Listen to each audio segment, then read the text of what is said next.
How's it going, everyone? Data here, and welcome back to the New York Islanders franchise mode here in NHL 25. Moving into episode number 12 for the second half of year number 4 here in the 2027-28 regular season. In the last one, the first half of year number 4 started off a little bit rocky, but we ended 8-2-0 in our last 10 games to bring our season record to 23-16-2, currently sitting atop the Metropolitan Division by a small cushion, 3 points, 3 wins. We have a game, the Blue Jackets have a game in hand on us, just below us in second in the Metropolitan. In the entire NHL, although we're first in our division, we are in a weaker division, putting us 11th in the entire league. I'm okay with that as long as we're currently sitting in a playoff spot. And we've been scoring well, 3.68 goals for per game. The goals against has been too high though at 3.27.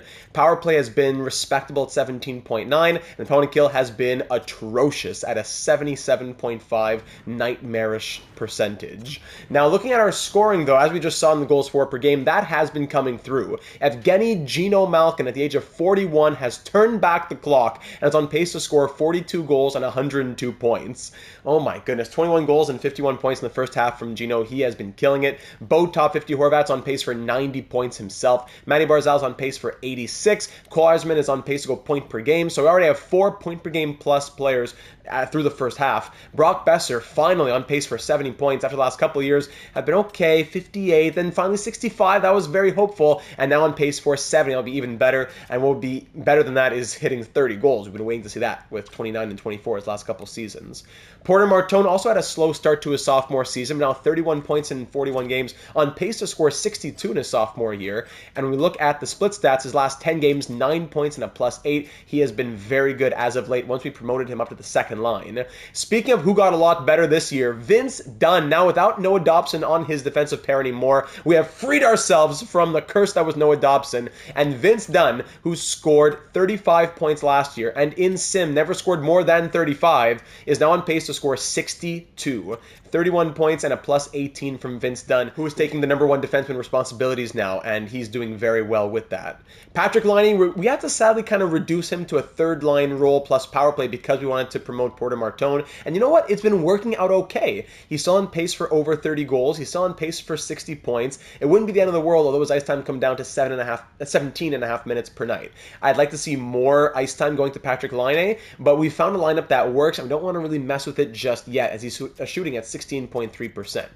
Moving down the list, just to recap you on the season that was, it's been over a week since the last episode. Brock Nelson, the veterans have been showing up, 36 years old. He's on pace for 40 points. Of course, been getting less and less every year, but still put up 40 as a bottom 6 forward at that age. The captain, I have no problem with that. Kyle Palmieri on pace for 20 goals at a 78 overall. Who is this man? Nick Robertson, now that has been our biggest disappointment in the first half, as we've given him a lot of different permutations, second line, third line, power play, everything. He's on pace for 6 goals and 34 points as a -10. 3 goals and 14 assists. So 17 points in 41 games. We were hoping that after scoring almost 30 points last year, playing 8.5 minutes per night, give him 13-20 per night, and he'll have that or better. So yes, he's on pace to score more points, but still on pace to score 6 goals, and that plus-minus really stands out like a sore thumb. It just has not been clicking for Nick Robertson, and our defensive woes mostly come from that middle 6, more like the bottom 6, but really that third line most of all. Anders Lee, 14 points, as he is now at the age of 37 as well. The veterans are still pulling their weight as well as they can. Rasmus Sandin, not as much as we were hoping for after his playoffs run of 7 points in 7 games. Yeah, 7 points in 7 games in the postseason. This year, we gave him pretty much the same role, but pretty much the same role. A little less ice time, 1905 this year compared to 2150 last year. He would be on pace to score 26 points right now. He scored 20 and 68 last year. It's probably the same Rasmus Sandin. We were just hoping that it would be more like the postseason Rasmus Sandin, but for the regular season numbers, they're not bad. Let's see, we got Ryan Pulock with 10 points. Letourneau in his rookie season, 7 points, -4. Very limited role, but we know that he'll be our third-line center of the future, so he's just kind of got to suck it up for his rookie season. Mayfield, 7 points. Yurchek, 7 points and a +21. The big return in the Noah Dobson trade, the 90 overall David Yurchek. He is just a defensive dynamo with 5-star physical and 5-star defense. He is shutting the opposition down every which way. The points, don't worry about that. +21 with the hits, the block shots, everything, yes. and Bolzuk 1 assist, -1 from him in the through the halfway point. Goaltending, it's been touch and go with the goaltending. Sorokin has 26 appearances, going 14-11-1, 2 shutouts, but an .895 save percentage, and 3.28 goals against average. Ugly numbers. Meanwhile, Elvis Merzlikins is 5-4-1 in 11 appearances with an .899 save percentage and 3.08 goals against, and Ivan Fedotov in 7 appearances is 4-2 with a .903 save percentage and 3.14 goals against average. So all 3 of our goalies have around a .900 save percentage and over 3 goals against on average, which is not what we want to be seeing. So the goaltending, continuing to mix around with that, will be what we do in the next, 20 games or so, as we try to figure out what's going to happen towards the end of the season into the postseason. And also Nick Robertson and the penalty kill. The third line has to be better at 5-on-5, but the penalty kill also needs to get a lot better. And that's what the AGMs are thinking as well, if we dive into the comments from the last one. As Silly Nice said, I'd trade Robertson out and bring in a two-way forward winger for the third line. That would help with the penalty kill. Exactly. And who might that replacement be? Well, if we turn to Caleb, who comes at us from the Pittsburgh Post-Gazette, Caleb says, Geno Malkin would like to play out this year with a previous teammate. A little scoop on the inside with the Pittsburgh Post-Gazette. Hearing hints of Brian Rust, since they got along very well during their tenure with the Pens. Rust would help with the team's struggle in the bottom 6, as well as penalty kill, for he is a PK expert. Just my 2 cents. So Caleb raises a very good point there, where it would be interesting to see Geno and Rust reunited. We also saw the possibility of, or actually we spoke about the possibility of Chris Letang as he's on the block in Pittsburgh. The Pittsburgh Penguins are sellers right now with a losing record of 13-20-6. So Letang, Trouba, Graves all on the block. And while Brian Rust is not on the block per se, he is on an expiring contract at 35 years of age on, again, a losing sub-500 team. So could Brian Rust make sense? Absolutely. If you look at his attributes right here, we know he's a two-way forward, 4.5-star defense. That'd go a long way. And he's a +6 on a bad team, playing what seems to be a third-line type role at 16.5 minutes of ice time per night. I hadn't noticed, by the way, that Quinn Hughes is out here on a 7 by $17.69 million deal. Oh my goodness. So Pittsburgh wouldn't mind a quick little retool, or maybe just a refresh for next season, because they have the pieces for sure. Crystal Tank's another one. He has a modified no-trade clause, but he'd be open to waiving it to come to Long Island. He's looked great too. Crystal Tang is a +1 on a bad team. Okay. 22 points in 39 games. He's still got it too with the five-star defense. But the bigger issue is, if we're to get a defenseman, it'd probably be more of a third pair guy, because we already have our top 2 pairs pretty much locked in. Like, I could see Bolzuk or Mayfield becoming 7th D for a playoff run, but I'm not sure I could see anyone of Dunn, Pulock, Jiricek, or Sandin getting bumped down to the third pair, especially on the right side, though. Maybe left, I guess I could excuse Sandin on the third pair if I had to, but for Pulock or Jiricek having to play third pair, probably, yeah, Jiricek can't move down. It would be Pulock on the third pair, Letang on the top pair with Dunn. I'm not so sure about that. But Brian Rust, that one seems to make a lot more sense in my mind for third line plus two-way forward, plus expiring deal, plus storyline with Geno Malkin, plus the Penguins are sellers. It all lines up. Do we have to trade Robertson right now, though, at game 41? If we jump over to this comment from Dan, Dan says, tricky start to the year. It took a while for our pieces to fall into place, but we really seem to find our groove as we approach the halfway point. Going 8-2-0 in our last 10 games, of course. We suffered a lot of tight losses, but with a few more lucky bounces, we could easily be a top 5 team league-wide. Next up, Martone is developing nicely into a playmaking power forward. I already can't wait for the Yzerman, Barzal, Martone first line in a few years. Also, can someone please tell Geno that it's not the late 2000s anymore? Save some scoring for the rest of the team. The top 6 is coming into their own. Even Laine did well at right wing 3/power play, as in the last 17 games since we made that change. Thank you for tracking this, Dan. 7 goals, 4 assists, 11 points in those 17 games since going to the third line, despite the limited ice time. The fourth line is succeeding thanks to the power of friendship and undying love for Long Island. That one really got to me when I first read it. Crazy. Lee, Letourneau, Palmieri, it's just the power of friendship. Even Cizikas in there too as our 13th forward. Our deep pairs have been meshing well after a few shakeups, and as usual, our goaltending has been up and down, but what else can you expect from EA? I like how things look for us, except Nick Robertson. Buddy, come on! It's unfortunate, but N-Rob may have the proverbial EA black cloud following him this year. No matter who he plays with, he doesn't impress. I'm willing to give him 10 more games just in case he wakes up when we restart the PlayStation, but his clock is ticking. If we need a replacement for left wing 3, I'd suggest looking for a playmaker, or at least a player who sims like one, and we need someone to get the puck to whoever ends up being right wing 3, whether it be Laine, Besser, or Martone. It'll hurt having any of those 3 on the third line, so we need to make the absolute most of their ice time. Pickens are slim on the trade block, so we may have to craft our own deal, that's where Rust comes in, or hope things change when team statuses adjust at the deadline. Finally, change everything about that penalty kill. That's all I have to say about it. I agree. Great video as always, my man. Let's keep things rolling through the second half and show everyone that we're a legit Cup contender. Go Isles. Thank you, Dan. I love those thoughts. So that's where things stand here at the halfway point. A few other comments left by AGMs were talking about other potential trades. I replied to those. I explored a few other options in the comment replies. But I think that's pretty much where we stand. I believe that Brian Rust is probably the best option if it would work if we're making a trade. I wouldn't mind giving Nick Robertson 1 or 2 games just now that I've restarted the PlayStation. Let's see if there's any EA voodoo magic that now he's going to be a 50-goal scorer pace. If not, I wouldn't mind even just doing something else like putting him on the 4th line with Palmieri coming up. But really that's like a 3-4 game max type of thing. We got to change the penalty kill number 1, and then other bottom 6 changes might come after. Another thing that we can do is also look to change players' line fits, their scheme fits, preferences, whatever you want to call them, to fit for our coach. We tried that at the start of the year, but I forgot about the glitch in the preseason. It doesn't work. If we go look at the second, yes, power play unit, we see a -2 because Malkin, Besser, even Martone, even a bit. No one seems to fit this power play very well, which doesn't make any sense. So I like that EA added this at least. So I'm going to go and say, let's have a conversation very quickly, just for an example of if it's working at this point, because in the preseason it was glitched. So if I say, Geno Malkin, adaptability is very high. I don't know how at 41, but okay, thank you. Let's talk about your scheme fit, 50-50, and it wasn't successful. So at least it wasn't very risky. But it didn't work on that one. So end conversation. I don't want to talk about it. But I understand if you don't want to talk about it. But then why is your adaptability bar at 100%? Why is that? Brock Besser, how about you? Again, 50-50 is better than very risky, but it doesn't make sense. Now, his adaptability bar is very low. Again, 50-50 chance, roll the dice, and yes, all right, I'm not playing my best right now, so I'm open to making changes. Okay, sure.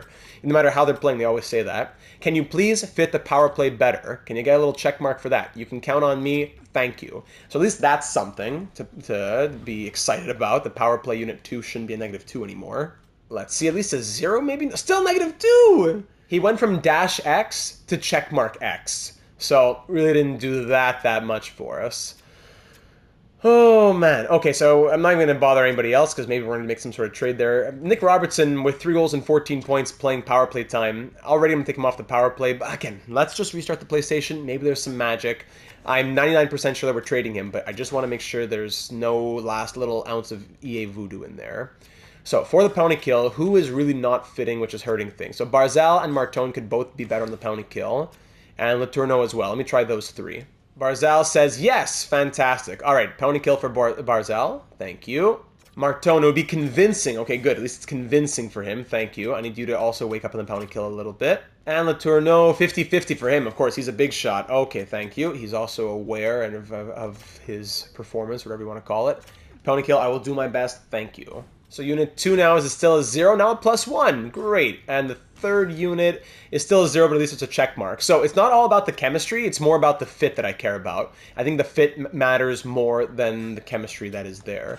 That being said, we still got to make some changes. So let's try the units looking like this. Going Horvat, Martone, Boldzuk, Yerchek on unit 1. Then Barzal, Besser, Dunn, Pollock on unit 2. And then finally Letourneau, Nelson, Sandin, Mayfield on unit 3. So we're kind of just mixing up the players who are already there. Because honestly, there aren't a lot of better options. Like, who am I going to put out here? Patrick Laine on the penalty kill? Cole Eiserman on the penalty kill? Those guys can't do it. 2.5-star defense. There's not a lot of options. So that's another reason why it would make even more sense to acquire Brian Rust. But I still just want to wait and see if there's any of that EA voodoo magic for this game against the Panthers. Starting the second half with Nick Robertson still getting one last chance in the lineup. He's got to do at least something to get himself one more game. Not to earn his way back. I don't need to see a goal to earn his way back. I need at least a positive game here from Nick Robertson. Sorry, and Ilya Sorokin...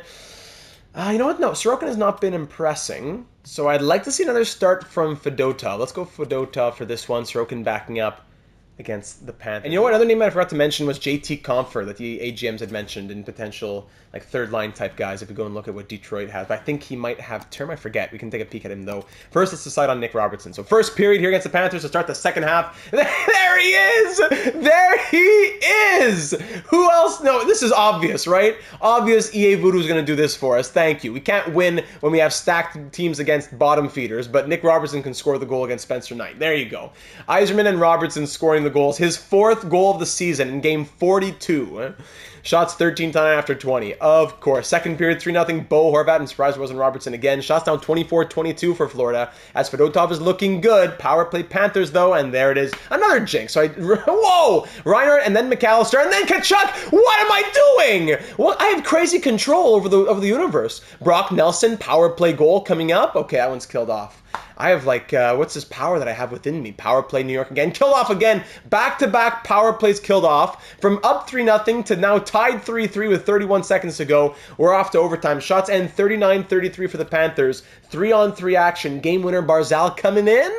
Minute 55 to go. Final minute. Off to the shootout. And we take it thanks to Brock Besser. Woo! Wow. Shots end 41-36. And we avoid a massive choke from up 3-0. Almost choking a 3-goal lead. Nick Robertson, 1 goal, +1, 4 shots on net, 12:52 of ice time, 1 hit.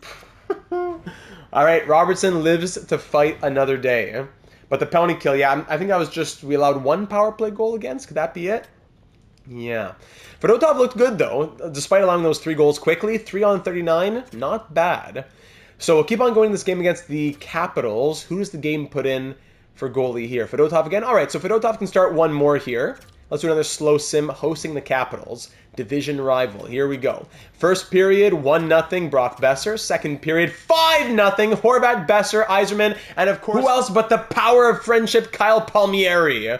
5-0 after 40. Back-to-back games of Fedotov not allowing any goals through the first 2 periods. Let's hope for no more collapses now in this third and final period. Yeah, let's call it there. 7-1 the final. Obi Kubed breaks the shutout. Then Martone and Malkin score on Vanacek late. Shots end 40-33, but Fedotov stands tall. 32 saves from him, a goal and 2 assists from Porter Martone. That's what now, like 11 or 12 points in the last 12 games? And for the Islanders, Nick Robertson, where are you, buddy? I need to see positives out here. Robertson, nothing. Zeros across the board in a 7-goal game. Come on, 1 shot. I can't just pretend the last 41 games didn't happen, so a couple of good games won't be enough. But if he can consistently be good, and not even decent, but good, that would start to make me say, okay, let's wait till the trade deadline. That being said, so Fedotov, a couple of really good starts. We'll give him a break now. Let's go back to Sorokin and see if the universe changes anything for him now. The higher overall guy, he'll, of course, inevitably have the .850 save percentage in this game against Philly. But let's give Sorokin a start and see if the slow sim is helpful. In general, our goalies have been doing better in the slow sim, if I recall correctly. The Flyers, bottom feeders, and they're about to blow us out of the water. Here we go. First period, 2-0, Besser and Nelson. Okay. Second period, 3-0, Cole Yzerman. 3 consecutive games of not allowing a goal in the first 2 periods. There's Mishkov in the power play. That was the penalty kill. Not looking good. Zamula makes it 3-2. But then thank you. Barzal restores our 2-goal lead with the 4th against Charlie Lindgren. 2-goal game with 12 minutes to go. But now the Konechny brings it down to 1 again. 3 goals allowed by Sorokin over the course of 5 minutes. But Sandin scores his first goal of the season to make it 5-3. That should be enough. 2 goals with under a couple minutes to go. All right. The Flyers scored late with 10 seconds left. 4 on 28 on Sorokin. It's not ideal. 4 on 28 is not ideal. And Robertson, 1 assist +1. Maybe it's just boosting his trade value. I was very sold on trading him. I'm feeling a bit so-so on it now. We're 3-0 to start the second half, but I gotta say, we're allowing more goals than we should. Yes, we had that 7-1 win before, but previously, it was almost that collapse against Florida, and then it was allowing 4 against Philly as well, so I don't know, it's been so-so. All right, Sorokin, are you starting again here against Seattle? The game wants to give it to you. All right, let's give it to you. Yeah, okay. Sorry for how detailed I'm going here in the slow sims, but there's a lot that we want to try and figure out before we make bigger moves to go into the calendar sim. First period 0-0, second period 2-0 Islanders. Nick Robertson, power play goal! And Scott Mayfield with his first of the season as well, right? Maybe he had 1? 2-0 Isles, a 4th consecutive game of not allowing any goals in the first 2 periods. Evgeny Malkin, there's Gino. 3-0, make it 4 from Dean Letourneau. Thank you very much. Let's call it a night. 5-0 the final. Nick Robertson scores again! Shots end 41-32. The voodoo magic. Wow, Nick Robertson wants to be here. 32 save shutout from Ilya Sorokin. That went under the radar. 2 goals from Robertson, a goal and assist from Gino Malkin. 5-0 victory. Boy, I don't know. Does Robertson just have to stay at this point? Let's keep on going. So Sorokin with a big shutout. That'll at least keep him in for the game against Boston. That'll at least keep him in there. We're 9-1-0 in our last 10 games. Now 16-2 against the 17-25-5 Bruins. I got to pause here just to update the scouting. Give me a quick second, please. My bad. Actually, the scouting reports are done tomorrow. So one more game here against the Bruins in Boston with Sorokin getting the start. Let's see if he can keep up that pace from last game. First period, let's fly through it. 1-0 Ryan Pulock, rare goal. Second period being outshot 17-7. Now 29-19. We're up 1-0 after 40. Another game of not allowing any goals for the first 2 periods. 2-0. It's Anders Lee putting us up now by 2. Power play Boston. There's a power play goal for the Bruins. But Besser answers right back, restoring our 2-goal cushion. Shots are now even, or very even. It's a power play goal from Bo Horvat, putting us up by 3. Power play Bruins. Extended opportunity for Boston. No, I think it was just a 2-minute. My apologies. They're at almost 40 shots now. We held them to no shots in the last, or like 1 shot in the last 5 minutes, and we hang on for the 4-1 victory, being outshot 40-33. And Ilya Sorokin allows 1 goal in his last 2 starts, making 39 saves in this one.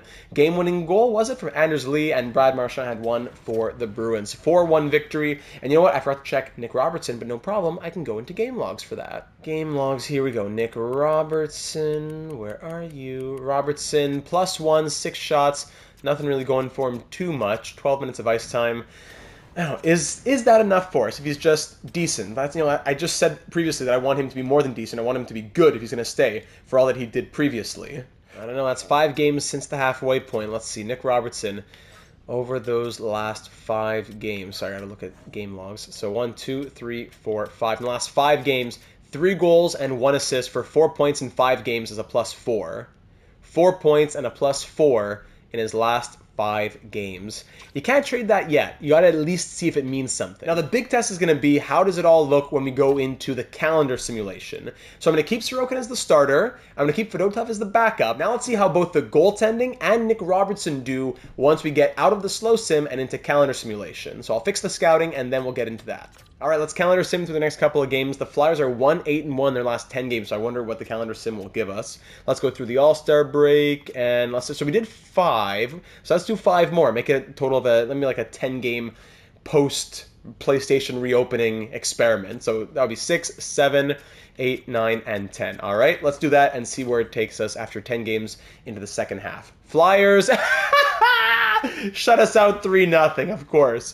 Calendar sim, my friends. There you go. 5-1 loss. So we have a 1, 2, 3. It was a 5-game win streak, and we lose back-to-back as soon as we go into the calendar sim. Oh, man, this game. All right, New York Rangers. Let's see it. Here we go. Hosting the Rangers, 3-2 win. Hosting the Sharks, 6-4 win. And in Ottawa, that's win number 30, by the way. In Ottawa, 7-2 win. Okay, at least that's better. Torrey Krug on waivers. 2 more years at $3 million. Currently, what, 78 overall. Yeah, no thank you. We'll pass on Torrey Krug, unfortunately. Okay, so what, we're 7-3? Was that 7-3 in those 10 games in the second half so far? All right. Let's see some point totals over the last 10 games. I want to scroll through those a little bit. Evgeny Malkin, into split stats. Last 10 games, 3 goals, 9 points, no problem. Horvat, 8 goals and 13 points in his last 10 games. He's top 50 for a reason. Barzal, also 10 points in his last 10 games. Lovely. Cole Yzerman, I think he might be the one who wasn't scoring. Yeah, 3 goals, but still 11 points. Yeah, I'll be happy with 11 points. Just I want to see more goals from Cole Yzerman. That's what he's there for. Brock Besser, not game log, it'll be split stats. He has 10 points in his last 10 games. The offense has been there from these top 6 guys. Vince Dunn, even you? I keep going to playoff stats by accident. Vince Dunn, 7 points +4 in his last 10 games. Crazy. Now here's one that we're really curious about. Martone has 7 assists in his last 10 games. Yes, and a +4 for Porter. Patrick Laine, no goals, but 6 assists in his last 10 games. But goal is from Patrick Laine. That's what he's there for, again. All right, now let's jump down just to Nick Robertson. Nicky Robertson. Oh, my goodness. If I go to playoff stats one more time. Nick Robertson, 3 goals, 4 points, +5 in his last 10 games. So in the first 5 games, he did that. And his last 5 games, he has 0 goals, 0 assists, even ±. Zeros in his last 10 games. Averaging just 7.26 of ice time per night, really. Okay, now from that, I want to also see what the penalty kill numbers are. And the goaltending, by the way, sits like this at the moment. Okay. Still a tough Metropolitan division. Great. Goals for has gotten a little bit lower. That's good. Power play a little bit better. And penalty kill, which was, I think, 77.1, 76.9. So at this point, I think we're doing the rush trade, not because Robertson is no longer good at 5v5, because he has gotten better. It's because we need help in the penalty kill department. That's the biggest reason to say we're going to acquire Bryan Rust. So I think we're going to go ahead and do it. I was already kind of talking myself into it from the beginning of the episode. And Robertson did well in those first 5 games, but those that second 5, he was invisible. So the Penguins continue to not be great. They continue to be sellers. They're 17, 27, and 8. Let's go ahead and pull the trigger and try to get this done. So Bryan Rust coming to join his good buddy Geno Malkin, 85 overall, two-way forward, through, what now, how many? 52 games. He has 15 goals and 32 points as a +2. Okay. So, Bryan Rust coming our way. Your sellers, do you want Nick Robertson? You do. All right, that's good. So, Nick Robertson, who has shown a little bit of something, that boosts his value, at least according to the storyline. So, they want Robertson, but they want a little bit more. I wonder if I can get away with giving them someone who's a rookie instead of a pick. Who do you want here? You want Odelius. Like, Odelius and George are both guys who in the real world are going to do, I think, NHL level caliber things with the Islanders. But in this universe, I think they're just stuck at 77. Odelius and George are both really not going anywhere, I don't think. Odelius is a depth D. Isaiah George, he's been good. Last year he had like 43 points in the AHL last year, but his ice time this season has come down, right, since Aitchison is there now. That's too bad. So George or Odelius? It's probably George, because Odelius can play on that right side. Sadly, it's probably Isaiah George. I like him a lot. But Aitchison, what? Is he lefty as well? He's lefty, righty. Yeah, I guess it's going to be Isaiah George. In the real world, so good. He's been impressing, but here is just, he's going to be an expiring contract at one point, and then may as well trade now and get some value. So Robertson and George for Bryan Rust straight up. Maybe we get some value back, but I think this is fair enough. For an expiring contract from a veteran on a losing team, here's an RFA-eligible guy. Robertson's an expiring RFA. You get to keep his rights, and you get a prospect defenseman. Well, you get a young defenseman.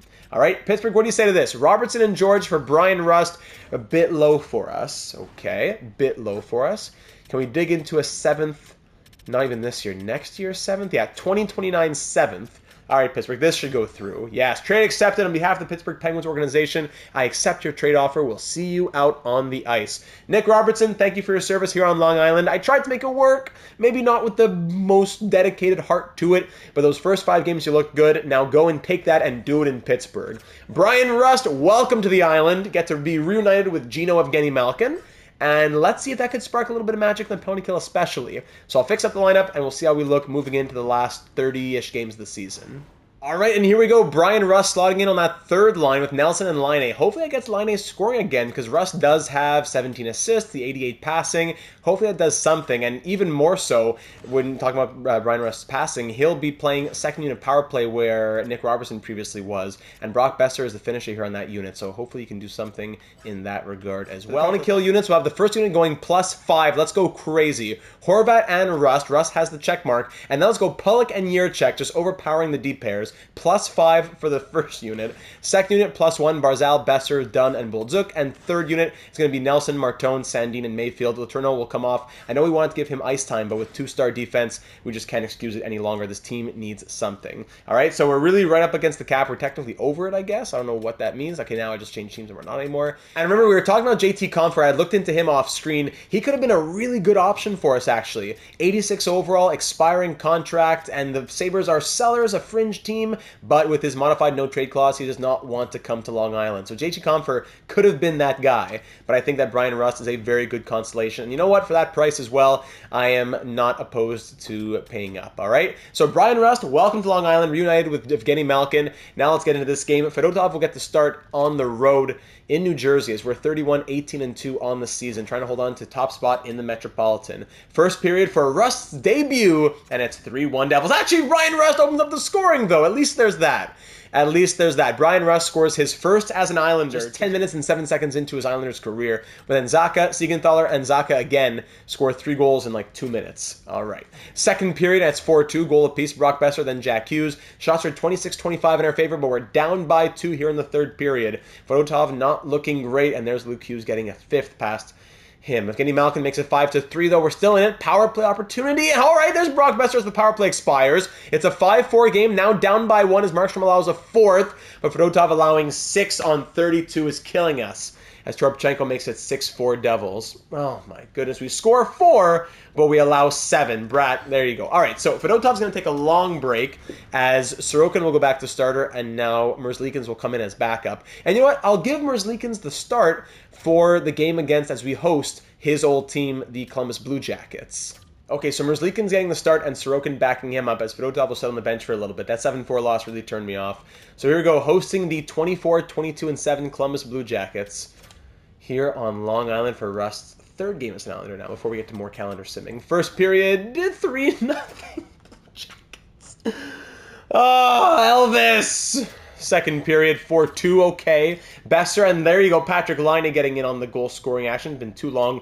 Voronkov gets one more, and now it's 26-24, the shots through 40 for Columbus, and we're down by 2, 4-2 Blue Jackets. We're not done yet here. We scored 2, but we allow 4. Come on, boys. We're always allowing double or 1.5 times. We kill off that Blue Jackets power play, at least that for the bounty kill, and Saiplikov, the former Islander, makes it 5, and it ends 7-3. So, I don't even know who scored that third goal. Actually, it was Palmieri. Okay, so back-to-back games of allowing 7 goals. We score 7 goals in 2 games, but only slight hiccup is we allow 14. So let me just make sure. I have Dylan Coughlin on waivers. Defenseman, expiring contract, 78 overall. We'll be okay. Just want to make sure that Fedotov starts the next one. Sandin is healthy. Good. No. So his auto goalie rotates. Yeah. Okay, so auto goalie rotate is turned on. Back to the calendar now. Let's hope for some more calendar magic. Let's go towards the deadline, another 2.5 weeks or so. Let's get some simulating done. We've done a lot of slow sims. Let's go. No, thank you, Detroit. Here we go. Hosting the Flames. They're a 30-win team. The Lightning fire their head coach. We lose by 1 goal. Pittsburgh Penguins fire their coach as well there. Huh. Nermi upper body injury. Head coach replaces. So another loss, this one by 1 goal, though. 4-3 against the Flames. A few days off before we host the Nashville Predators. Brock Nelson pulled groin. Great. Now come the injuries. It's always in waves. Different things in waves. So Letourneau will get the promotion to the third line for just a moment. Rust has already dropped from an 84 to an 85. That's fantastic. And we'll go ahead and get Cizikas on the fourth line. Okay. Let's keep on going. 6-5 overtime loss, of course. Hosting the Hurricanes, 4-3 overtime win, and then an MCL sprain for Cole Yzerman. Did I not tell you that it comes in waves? Out for a month now is Cole Yzerman. All right, Patrick Laine's coming up. Here we go. Patrick Laine is coming up with Martone and Horvat. Third line will be Palmieri, Letourneau, and Rust. Fourth line, Lee Cizikas. And we got to call somebody up. Who is getting the call? Actually, Phasmo. 81 overall, Sam Phasmo is going to get the call. Now I got to fix all these lines, though. Okay, so Phasmo will come in on the fourth line to play with Lee and Cizikas. He was doing, what, 17 goals and 24 assists in 50 games down in the AHL. All right. Now I gotta fix up all the other special teams. Okay, lines are fixed in the NHL, the AHL. Oh my goodness, there's both Yzerman and Nelson are both out for the time being. Okay, let's pause here. Where are we at? 3-1 win against the Blue Jackets in Columbus. All right. Let's keep on going. So thankfully, back-to-back wins after a bad string of losses there. We had 5 straight wins, then some losses in a row, then 3 straight wins, 4 straight losses, back-to-back wins. Bruins now, so the coaching carousel continues as the Bruins fire their head coach. A 5-1 win against the Red Wings. Hosting the Devils, 7-0 shutout victory. Again, it's always in these waves. 6-3 win against the Caps. I don't know, we made the Rust trade. I'm interested in thinking about a trade for a defenseman. We could sim this last game and not advance today. We could do this here against Buffalo. They're 29, 25, and 5. Let's sim. We got to go into the slow sim because if we advance today, it's going to bring us to the deadline. So, first period, 1-1. Melnick on the power play, then Besser. Second period, 3-1. Horvat, and Horvat again. 2 power play goals from Bo Top 50. Third period ends 5-2. Malkin, and then Fagemo scores as well. How about that? 5-2 Islanders victory. So at the deadline, we hold a record of 37, 21, and 3, still sitting atop the Metropolitan Division. All right. The big question is, at this point in the season, do we still feel as though we want to make some sort of addition for the third pair defense? So we were, what, 11th in the NHL? Now we are 6th in the NHL. All right, the Oilers are 43, 13, and 8. 3.87 goals for per game. That's great. Goals against is better at 3.16, especially there's teams above us like the Canucks and the Maple Leafs who are worse. Power play at 18.3. Penalty kill, come on, 79.8. So is that what, 76.9 when it was like really bad? We had to fix it. So something like 3% better, which okay, over that small enough sample size, we'll take it. But I still want to see a lot more from that penalty kill. 79.8. Come on now. So the goals against hasn't been ridiculous, but it could still be better. If you look just at our defense, I don't want to go through a whole thing of everybody, just the defense plus minuses. Like Mayfield and Bolduc, -2 and +6. Not the end of the world, but look at the other ones. Like, it's not that these are bad, it's just that they don't make sense in comparison to everybody else. Pollock, Jiricek, and Dunn are all +25 or +24 or higher. Then you have Sandin at the +11, okay. Mayfield, like last 10 games, what are we talking about for Scott Mayfield? Mayfield, no points, -2 in his last 10 games. Don't worry about the points, though. And Sam Bolduc in his last 10 games, a +2. It's not horrible, but I wonder if we could get a better 7th defenseman. Not like a waiver guy like a Coughlin who was 78, like a real 80 overall guy who would just cost like something like a 5th or a 6th to go out and acquire, just as some sort of insurance for if things get shaky, you know? So I'm going to go ahead and go to player search and see if anybody fits those criteria. So let's say a guy in an expiring contract who's between 79 and 81 and has at least 84 shot blocking and stick checking. Does this guy exist? All right, 34 like him exist. That's good to see at least. Now let's say just 24 or older. So take out some of the prospects and younger guys in there. 24 or older down to 31. Okay. Jackson Lacombe's a guy that we had pinned for a little while now. He's a bit more on the offensive side. Not in this universe, though. 10 points, +1. Crazy shot blocking, actually, at 91. So with 31 options, I don't mind getting a bit more snobbish. Let's go to minimum of 86 for shot blocking and stick checking. From 31 down to 17. Okay. And you know what? Salary will be a thing. If we're not really trading out any money, we gotta get some, like these guys are 2.2 million, even that's too much for us after we saw how the cap looked after the Rust acquisition. So salary max 1.5 might even be too much, but let's say 1.5. That brings it down to 13 names now, so that's too bad. Even Jackson Lacombe comes out. That's too bad. Okay, Lassie Thompson looks interesting. 81 with the 90 shot blocking, 90 passing, 4-star puck skills, 4-star physical, and only played 7 games this year, being buried or just a healthy scrap. He had the same role here as he has had in Winnipeg. Chaika's played 61 games. Like a guy who's not playing full-time might make a bit more sense. Like a Chaika, if they've played 60-plus games, they're probably not in that I want to be trade. Sorry, the team's probably not in that I want to trade them category. Andrew Peeke is another one that could be interesting for us, but really defensive defenseman, which is not bad, but we already have 2 defensive defensemen in Mayfield and Bolduc on that pair. Is Kovacevic in the AHL? Yeah, and O'Rourke. Those guys are both AHLers. Lassie Thompson, I think, is the first guy that we at least got to explore, though. With that overall and with that team situation, what's Winnipeg looking like right now? They are 29, 31, and 4. And Thompson's on the block. Even better. All right, so Lassie Thompson, if we can go ahead and get him. And by the way, Belchet's at an 78 still. How cheap we talking for trade value here? 6th round pick? No, not quite. Okay, so let's look into rookie skaters first. Not a lot out here. Really, we're not deep enough in the franchise mode to have enough unsigned prospects to throw around.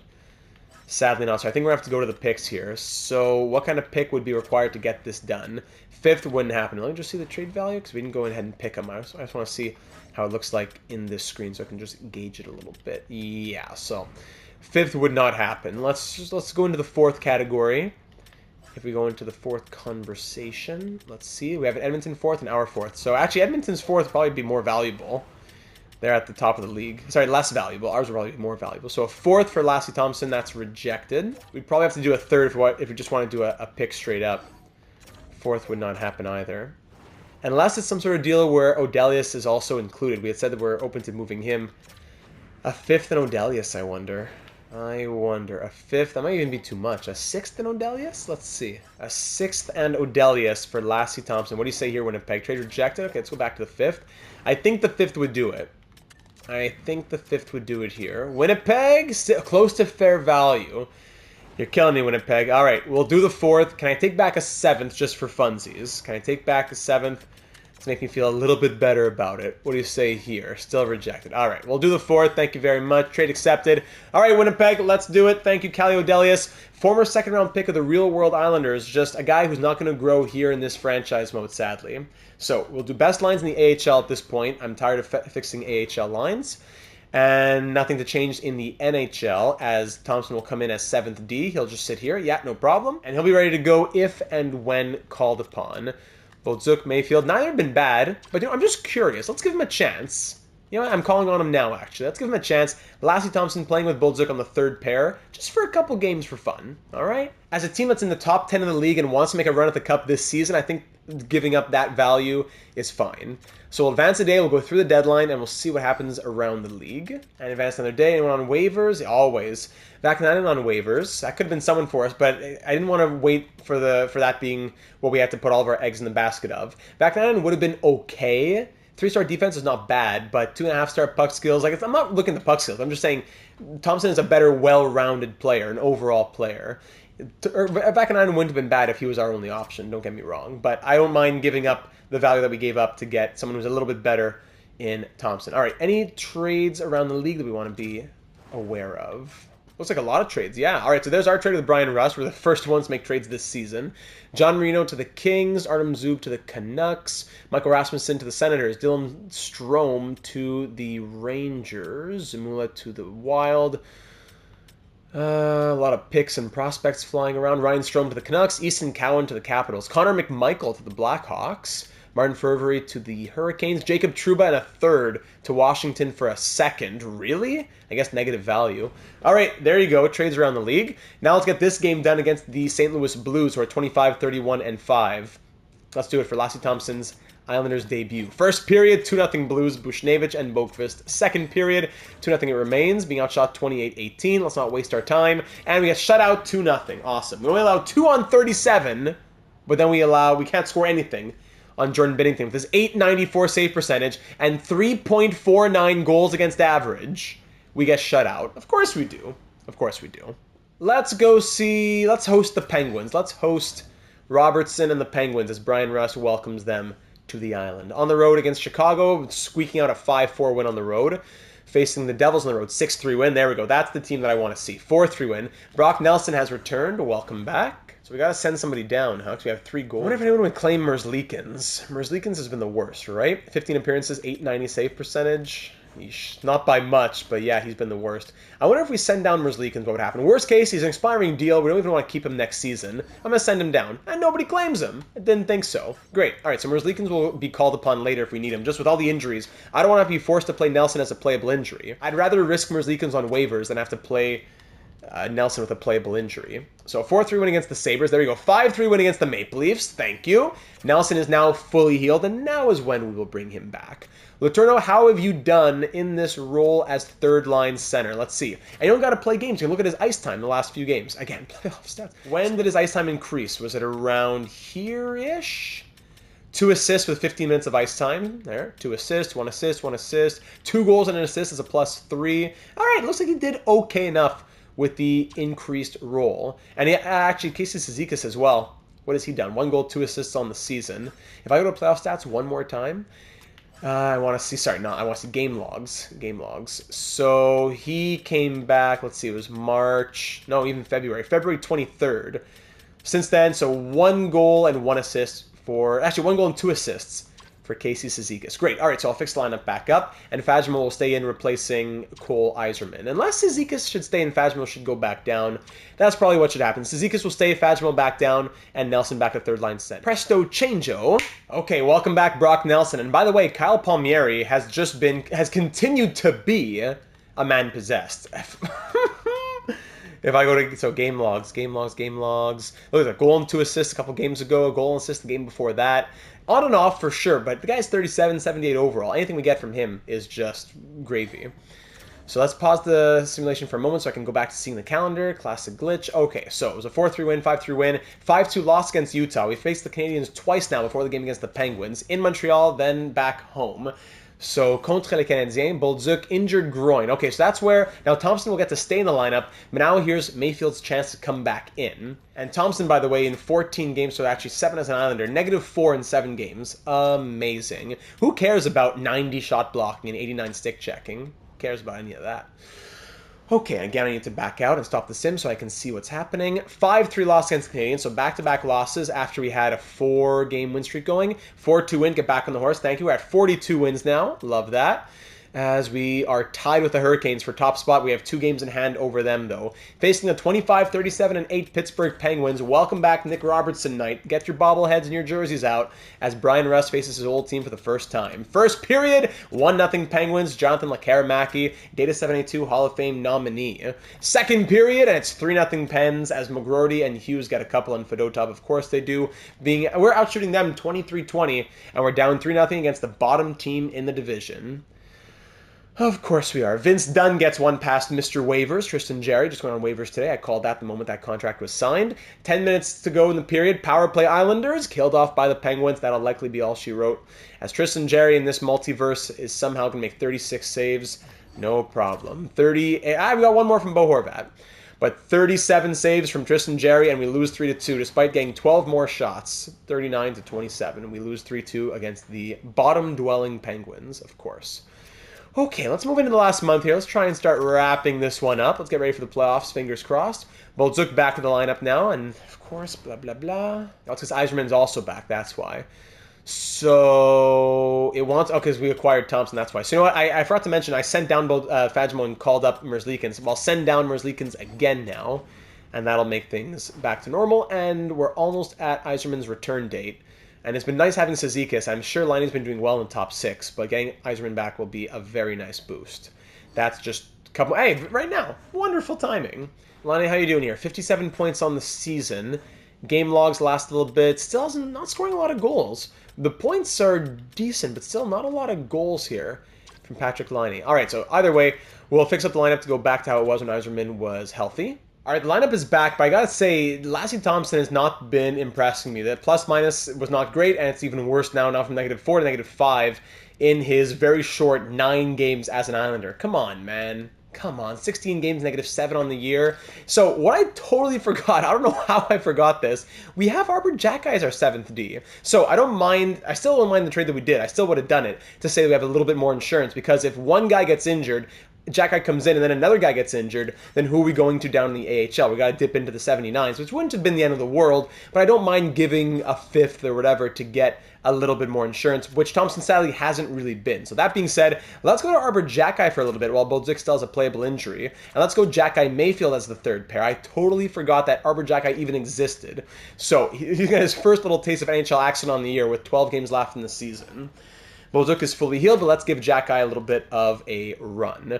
So we got shut out 3-0 against the Golden Knights. That's great. Here we go. 42 wins on the year. The Hurricanes leapfrogged us. We have 1 game in hand, but we're down by 2 points behind them in the standings. So let's sim a nice little chunk, a couple of weeks. Let's see what happens here in Washington against the 29, 36, and 6 Caps. And it's a 4-3 loss. Of course, that's 3 straight losses. Make it 4 straight losses. 2-1, another 1-goal game against the Senators. Predators, 6-1 win. If we didn't win that one, I was taking a pause. On the road in Colorado, here comes an L, of course. So the game always gives that little taste of victory. Then it gives you, slaps you back with the L. 5-3 loss, and we're stopping there. 5-4 shootout loss. You press stop in the 5th, and it goes to the 7th. We're 43, 30, and 4. And although we're on the same pace that we had at the start of the season or whatever, 2-7-1 in our last 10 games. Come on now, gentlemen. This is ridiculous. Okay, so, Gino, let's take you out for a little bit. I know you're a monster. 30 goals, 78 points. Crazy, though, on a 102-point pace, and now down to 78. So, Cole Yzerman's going to go top line. Barzal, Besser, and Yzerman. Malkin, Horvat, and let's go Line on the second line with the +4. Rust, Nelson, Martone on the 3rd. And we'll keep the 4th, Power, Friendship, Palmieri, Letourneau, and Lee. Defense, plus-minuses, we okay. +41 from Vince Dunn. Sandin, 11. Yurchek, 11. Jack-Eye, a +1. 7 games, 16 penalty minutes, and a +1. Mayfield, -2. Okay, so Jack-Eye, too many penalty minutes, and the penalty kill is not good enough to be able to balance that out. So Bolduc, Mayfield on the 3rd pair. And Fedotov, .893 save percentage, 3.56 goals against average. Sorokin, you got to just start to the end, buddy. This is just crazy. Okay, here we go. Slow sim against Robertson and the Penguins. Here we go. Ryan Rust, get out there, big boy. First period, 3-0, thank you. Yzerman on the top line, Lee and Laine. Second period... Come on! Up 3-0, and he allows 4 goals in 12 minutes. 4 goals on 6 shots on Ilya Sorokin. Oh, you go up 3-0 just to allow 4 goals in 1 period. Oh, what a joke. Besser's shorthanded goal! That's rare. Thank you, Brock Besser, to tie this game at 4. Come on! We're 2-7-1 in our last 10. Almost outshooting by double. 44-24. 5 minutes left. Thank you, Rasmus Sandin! Please tell me that's the winner. Yes, Evgeny Malkin against his old team. Oh my, we pull out the victory somehow. All it took was 48 shots to just beat the Penguins. They score 4 on 26. It only took 48 shots for us to beat them by 2. Oh my goodness, sending a goal and an assist. Losing years off my life just for 2 points at a time. Oh my. Okay, back to the calendar to finish off the year. 5 games left. Let's go to the last game of the season against the Penguins again. A lot of Penguins in this episode. Caps, Flyers, Blue Jackets, all divisional games in the last, last 6 games of the season here? 4? Yeah, last 6 games of the season, all against divisional rivals. And the Hurricanes are probably not going to be able to beat them, I don't think, at this point. Head coach replaces players. 3-2 overtime loss against the Capitals. Flyers, 3-0 shutout win, okay. In Columbus, 4-3 shootout win. We're 46-30-5. And we've made the playoffs, of course, we knew that, but we won't be able to catch the Hurricanes as they went on a hot streak and we just fell apart down the stretch. So still a good season, absolutely. Don't get me wrong, but that is not an especially inspiring final 20 games or so. All right, let's end the season strong. First period, and it's 1-0 Pens. McGroarty on Sorokin. These goalies are going to be the death of me here. Second period, 1-1. Thank you, Patrick Laine. Shots 27-19. We're going to have to outshoot Pittsburgh by 30 now to get a 1-goal victory. 1-1 in the final period of our 4th regular season on Long Island. 10 minutes to go. Let's go. Where's that passion from the 4th line? Maybe power play goal, Gino Malkin. And then Patrick Laine with a power play goal as well. An extended power play opportunity leads to 2 power play goals, which will be the winners for us. Malkin getting the winner. Anders Lee adds the empty netter in what might be his last season in the NHL or even as an Islander. And the shots end 44-28 as we win 4-1. 3 stars in this one. We have Laine with 2 goals, Sorokin 27 saves, and Malkin a goal and an assist. As he probably hit point per game plus, I think Gino Malkin did. To end the season officially, 47-30-5. All right. Whew, let's recap the year that was. So we were on pace for 46 wins. We got 47 wins. That's great. But still, that last 20 games, we could have been a lot higher. Maybe not in the standings by that much, because look at these top teams with 56 wins or whatever. I think we could have hit 50 wins. So we finished 6th in the NHL. Nothing to sneeze at, but I'm just talking about the last 20 games that made me feel a little shaky. 3.71 goals for per game. So that puts us 4th, but there's a huge jump between the Oilers at 4.35, the Leafs at 4.27, then Florida, and then us at 3.71. Goals against didn't really get any worse at 3.13. It's in the better half of the league. Yeah. Better half. And power play 18.5 in the end. Not crazy, but look at the Oilers at 32%. That's a team that we can usually have deep in a franchise mode, scoring 4.35 goals per game and 32% on the power play. Wow. So we end 18.5. Yeah, so the Jets and the Blackhawks have better power play as well. 18.5%. Penalty kill 81.5. Okay. So from 76.9 to 81.5, we'll take that. Still in the bottom half of the league, but much closer to the middle. All right, okay, we can take that. 5-3-2 in our last 10 games to end the season as well.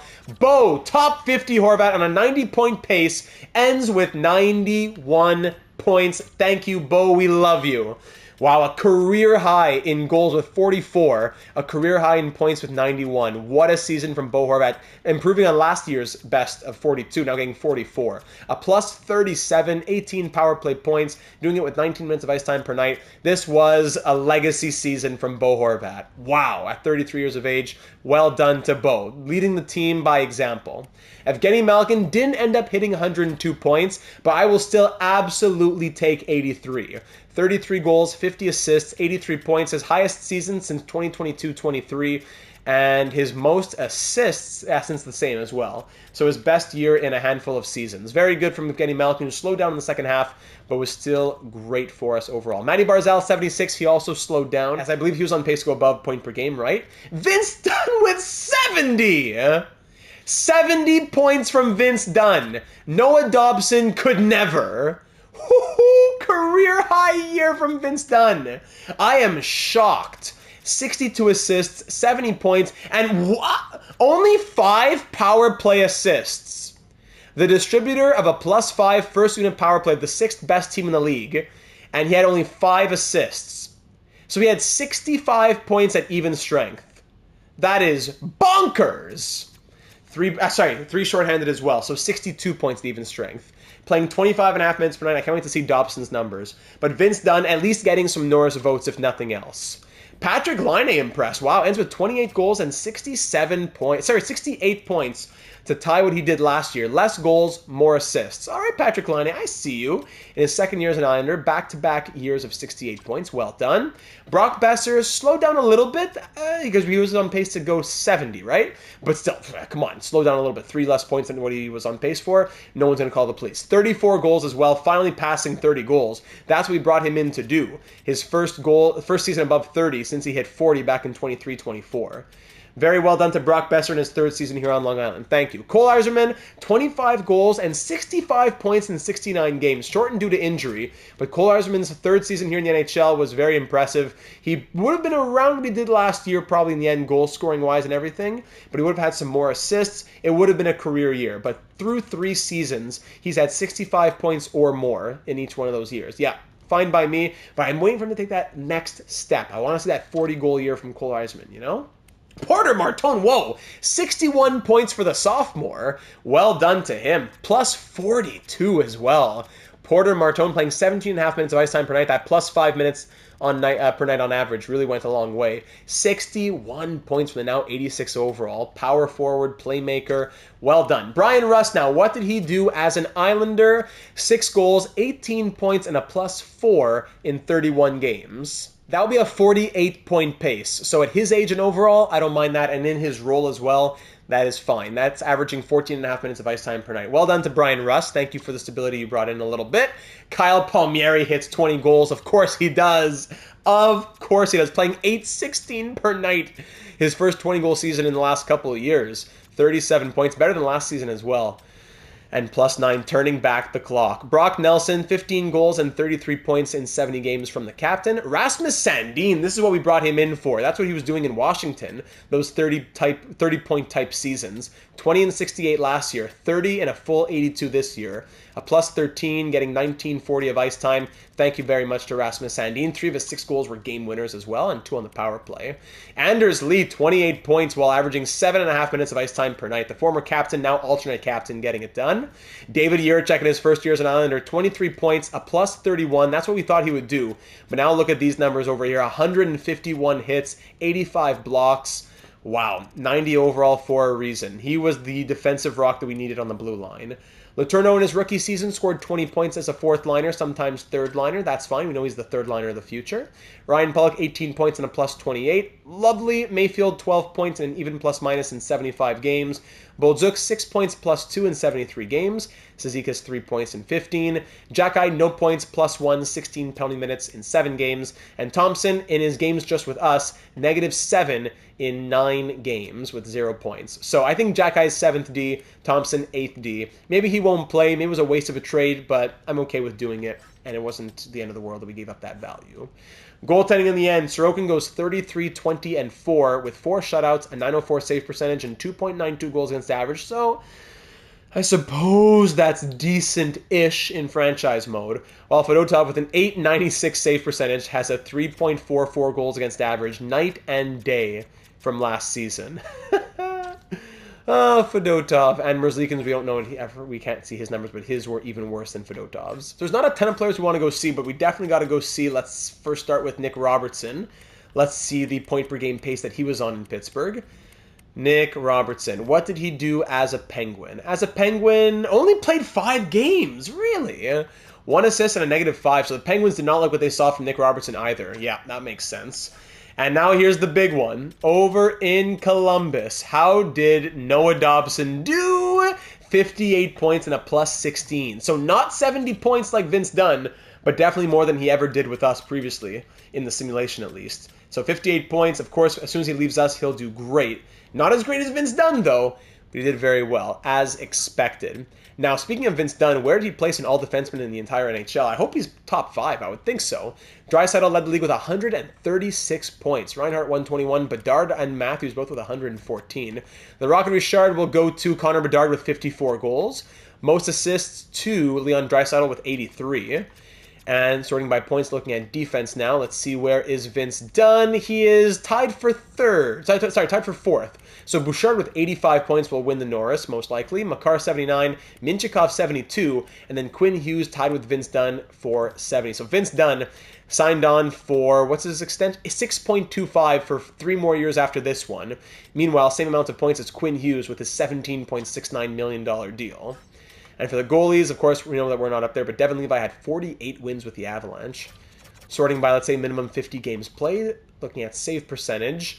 Sorokin not even close to being up here. And for goals against average, let's see, Sorokin would be 5th. Okay, at least there's that. Okay, so there are the stats for the season. A very successful season. We can now say that we won 36 games in year 1, 39 in year 2, 54 in year 3, and 47 in year 4. Now the big question, who will we be facing in round number 1 after we lost last year as a 54-win team? We lost to the Bruins in game 7 of round 1. Who will we now be facing in round 1 of the 2028 postseason a year later? Our second appearance in this franchise mode series, possibly the last one for Palmieri, for Lee, for Nelson, even the other veterans. You got Mayfield and everybody else, Horvat. Who do we face in round 1? It will be the Columbus Blue Jackets. Of course, Noah Dobson and the Blue Jackets. Oh my goodness. Here comes a Noah Dobson masterclass as we get swept. Oh boy, what a storyline this is. Dobson and the Blue Jackets. So Jiricek and technically Merzlikins, who probably won't play, facing their old teams as Dobson and Cyplikov play against theirs. Wow, let's view the lines here in Columbus. I forgot to look at Cyplikov's point totals for the season. We'll see that in a second. Oh, what a matchup. Lindstrom, Johnson, and Kempe on this first line. Let's see, what did they do? Adrian Kempe had only 54 points, really. Kent Johnson, 68, and Caden Lindstrom, 51, so not a high-scoring first line. Jonathan Drouin, Data 782 Hall of Famer, 46 points from him. Odd, okay. Adam Fantilli, 61, okay. And Thomas Schultz, this prospect, had a 44-point rookie season. Maxim Cyplikov, who we traded here in the Dobson swap, 43-point season from him, tying his career high that he set with us. All right, 21 goals from him too. Sean Monahan, third line center, 32 points. So yeah, not a lot of point scores here. And then Kirill Marchenko, actually, he's third line, and only a 49-point season. In the real world, he's been incredible. Brindley at an 84, Kampf and Vronkov on the fourth line. So it's a well-rounded overall core. Everyone's between 82 and 89, but no one with more than like 60-some points, right? How many did Kent Johnson have? Was it 68? Wow. How about on defense? So Dobson, we know that he's leading the way defensively. 91 overall on the top pair with Zach Werenski. This is why they brought him in. They wanted that top pair on the right side. 58 points from him, playing alongside Zach Werenski at a 90 overall, who scored 56 points himself.